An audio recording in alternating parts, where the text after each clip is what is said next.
Estoy inteligente. Es estúpido. Now is the perfect time to talk about using ser versus star. In English, I am, she is, he is, and they are all we need to place before adjectives. However, in Spanish, two different verbs are used. Those verbs are ser and star. The verb ser is typically permanent and used to talk about something in general. The verb estar is typically temporary and describes what is happening in the moment.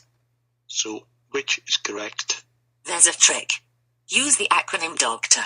If talking about any of these 6 words, use ser. Don't forget to conjugate ser based on your noun. For yestar, use the acronym PLACE. Estar is used to talk about these 5 words.